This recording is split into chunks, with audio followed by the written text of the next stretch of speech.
Hey friends, thanks for joining us for this 13 plus FastCast. I'm Anna Orsini. And I'm Carson Courier. Before we get to your weather with Corey Kowitz, we want to show you some top stories that we're tracking for you this morning. One of those stories is this morning Governor Hobbs announced a $30 million grant for the University of Arizona. It's from the National Science Foundation. With these funds, the U of A will create a one-of-a-kind New Frontiers of Sound Science and Technology Center.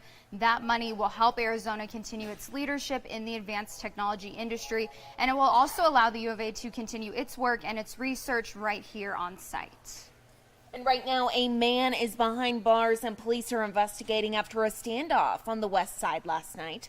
It happened in the area of Grant and Silverbell. TPD says they responded to a domestic disturbance call. A man believed to be armed with a gun was hiding in a shed. The SWAT team and hostage negotiators talked with him for about an hour, and then he finally surrendered without incident. He was arrested, but police have not released his identity.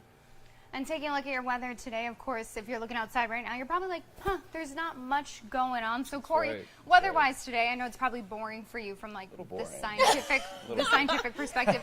Weather-wise, though, heading into the weekend, looking at the temperatures we're seeing, are those concerning to you? Yeah, a little bit concerning, right? I mean, we've been in such a hot summer, guys. I guess nothing we're not used to relative to the summer, but again, it's persisting now into September. It's just the summer that never ends, right? It can be very hot. Why, again, we've had an excessive heat warning. It seems like nearly half the days this summer have had an excessive heat warning.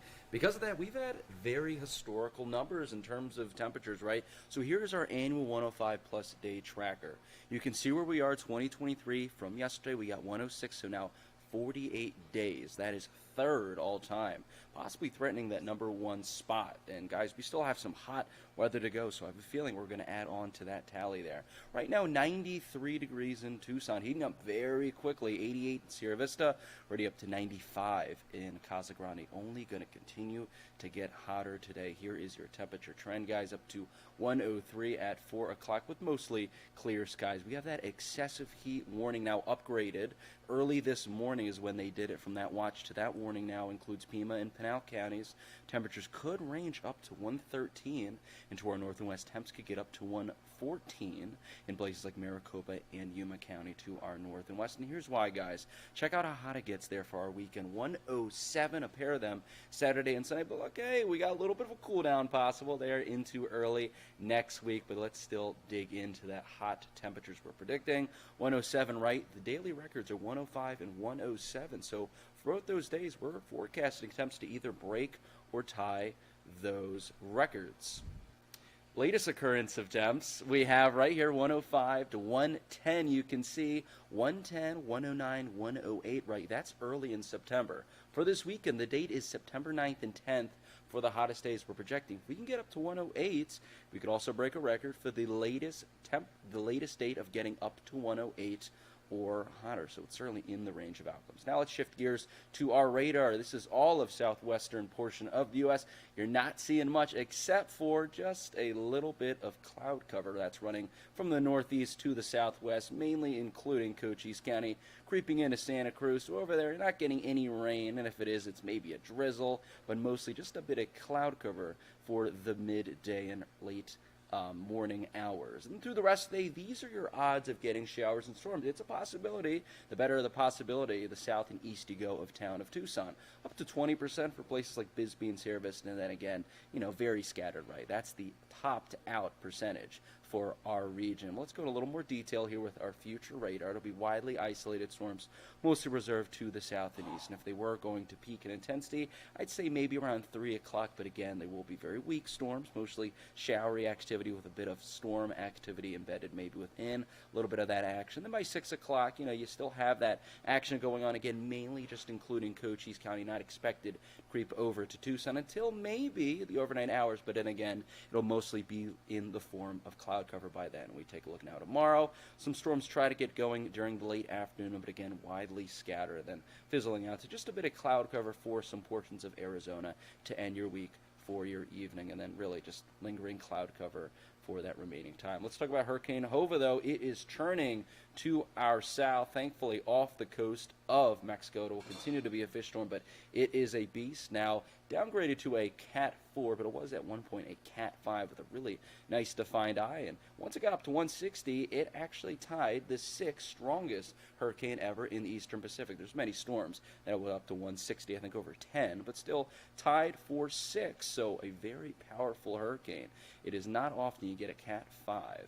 And this is the track right now. It's going to head off to the north and west, not threatening any land directly, as you can see, through early next week, as it'll look to continue to weaken, but it could have a little bit of indirect effects for our neck of the woods. So this is precipitable water. Just treat this as the moisture in the air. There is our storm. By early next week, you can see it starts moving to the north and west and pushes a little bit of that tropical moisture into our neck of the woods. You can see those darker greens and yellows, meaning a little bit more moisture in the air by early next week. You can see that reflected in our dew points, getting up to 50 degrees. You want about 50 degrees or higher to get some of those storms going. You start to have that by early next week, getting up to 56-degree dew points by the afternoon. Well, what is that going to translate into?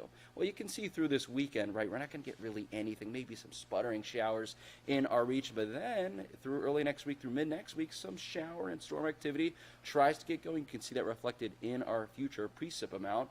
Through Thursday, according to the GFS, you can see the farther east and to the northeast you go, the higher the storm or the rain amounts and therefore storm chances. But you can see a little bit of rain is being picked up. And if you're wondering what that looks like in terms of odds, it could be up to 20%, maybe up to 30 during the night from Monday night into Tuesday night, but a little bit higher than what we're used to with this recent dry spell. So maybe it could snap us out of the funk, but again, it doesn't look that impressive. And here's your 7-day forecast, guys, with your very hot temperatures for the weekend, cooling down in the next week with a little bit higher storm chances. So we look to be falling into a little bit more of a favorable pattern starting early next week. But yeah, pretty much anything's going to be better than the conditions we're going to see throughout the next few days through the weekend, with the dry and very hot temperatures. So those 2 days, first alert days, that's solely because of the heat. Yes, No chance for storm.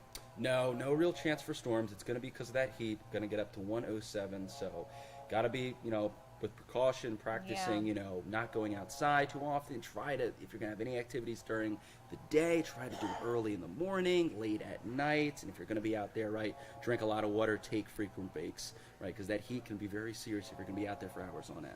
Absolutely. Yeah, I feel like heading into September, people kind of forget about the heat Right, safety a little bit. You're like, yes. oh, it's fall, we're good. Yeah. But definitely something people want to keep in mind this weekend. Oh, yes, absolutely. Yeah. Good point. Very good point. Yes. Okay. Well, Perfect. thank you, Corey. Thank we you appreciate so much, Corey. it. And while we were talking about that heat, one thing that we do want to discuss is the fact that we are seeing triple digits. It is September, but that heat is still really dangerous when you get up into that range. And today we actually have some new numbers on just how dangerous the heat has been here in southern Arizona. Yeah, that's right, Anna. We want to break those down for you. So taking a look at these numbers here on your screen, 160 heat-related deaths have been reported this year in southern Arizona. In Pima County, we're seeing the most of those. There were 138.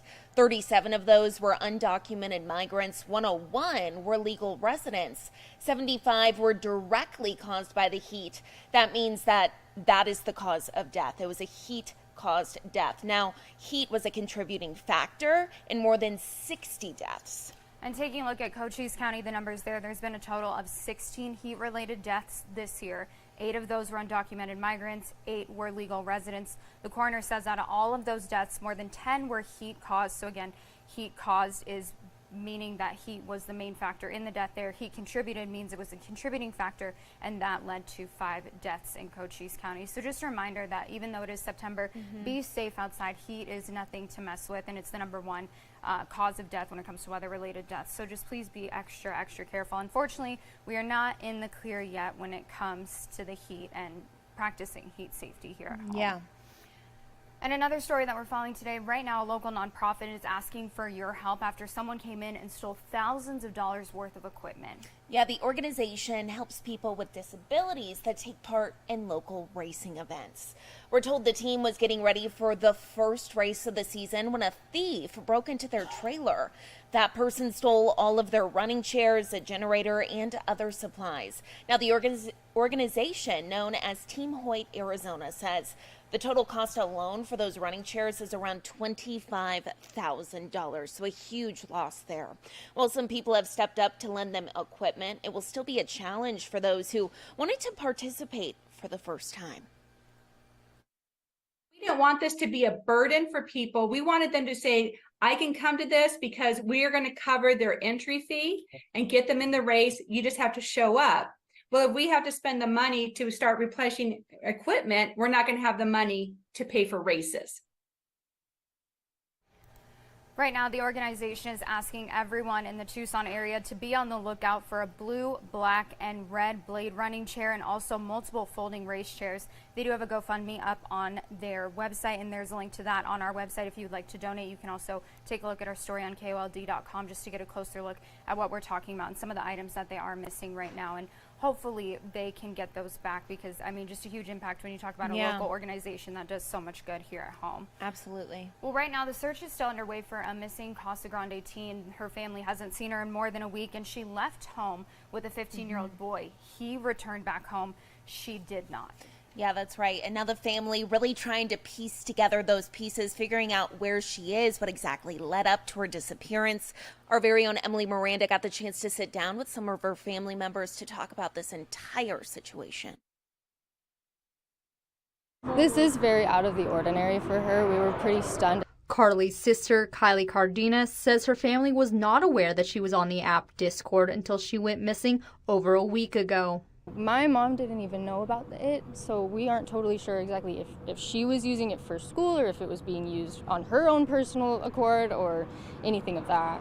Cardenas says her parents are strict when it comes to social media. Her sister did not even have her own phone.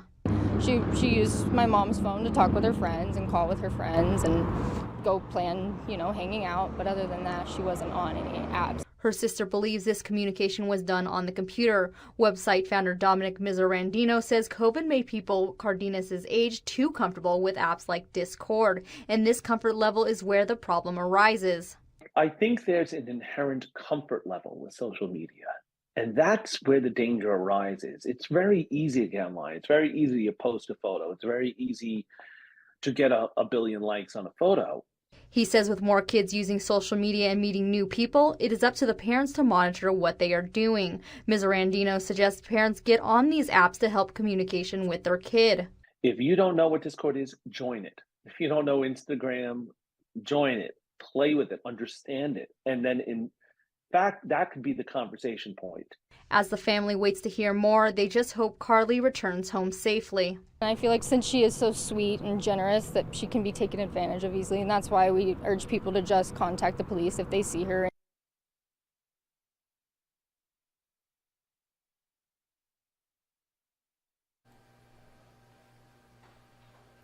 Well, check this out. A very sweet story here at home. Now, a dog was recently discovered wandering along an on-ramp on I-10. Now, its owner, a Phoenix woman, has been charged with animal cruelty for abandoning him. But the person who found that dog, listen to this, the Cochise County Sheriff. That's right. This story is so sweet. The sheriff was driving along with his wife. They happened to drive by this little guy. They spotted him walking along the road. And as you can see, not in the best shape. He is blind. He's elderly. He was very shaken up, very nervous. And so Sheriff Daniels, who was actually going to Phoenix for an event, made it his mission to follow up on the investigation. He was able to locate the dog's owner, who eventually did admit to abandoning the dog. His name is Benson there on I-10. She has been charged with animal cruelty and is due back in court in Cochise County later this month. And the good news is that Benson is safe. In the meantime, he is going to be held at the shelter, and that's just something that they do when animals are part of a investigation. So we will let people know, because I know people are curious about where he's going to end up. And once we do get any updates on him, we will let you know. But the good news from this story is that he's safe. Yeah, and he was blind, wandered. Anything could have happened to him being at in the right place at the right time. Exactly. He's going to be okay. So that's the good news, even though it's very, very sad story. Well, not sad story news. This is good news. Our probably favorite story of the day, something that Carson and I are over the moon about, because it's rare that you get a deal from Starbucks. Okay, they increased the stars. The rewards, if you're a rewards member, went from 100 to 150. So that was bad news, but good news for the fall. They have buy one, get one free fall drinks. Can you believe it? I really can't believe it. But for those of you that are interested, each Thursday of this month afternoon, the coffee chain will give you a free fall drink if you buy one. So great opportunity to maybe gift a drink to a friend or a coworker. There is a catch, though. Of course there is. You have to be a Starbucks Rewards member. Good news is you just download the app, get your little membership Yes. going, and you can get the free drinks. The fall lineup, of course, includes the pumpkin spice latte, pumpkin cream cold brew, apple crisp macchiato, just to name a few. So it's not every single drink, but if you like those fall drinks, I know I love the pumpkin spice iced chai. So. I was going to say, I know your order. Yeah, well, because We get each other we got each other coffees. coffee. Yeah, Yes. so this is perfect for me and Carson, as long as you drink. Do you drink fall drinks? You don't. Of course. Well, okay, so I'll make my normal drink a little fall-ish by adding the pumpkin cream cold foam to like a normal latte or shaken espresso. Just a splash of Just fall. a splash Just a little of fall. splash. So if you would like to go, today's Thursday, so good news, you can get your buy one, get one free drink here in about an hour and 15 minutes. Perfect way to celebrate fall, even though it doesn't feel like fall outside. Look at that, not a single cloud in the sky. Don't we love to see that? But temperatures are consistent. I mean, that's one thing you know how to plan for the next 7 days. Very true. And all we have to do, as Corey said, is get through the weekend. Then there's some relief in sight, even a chance for some rain to cool us down. So maybe spend the weekend in the pool. I think that's a great idea. In the pool, hydrate, wear sunscreen. Exactly. So important. Even though it's September, we still need to practice that heat and sun safety. Yes, that's right, Anna. Well, thank you all so much for tuning in for this 13 Plus FastCast. Tune in at 2:30 with myself and Mary Coleman for some more news and weather. Have a great Thursday.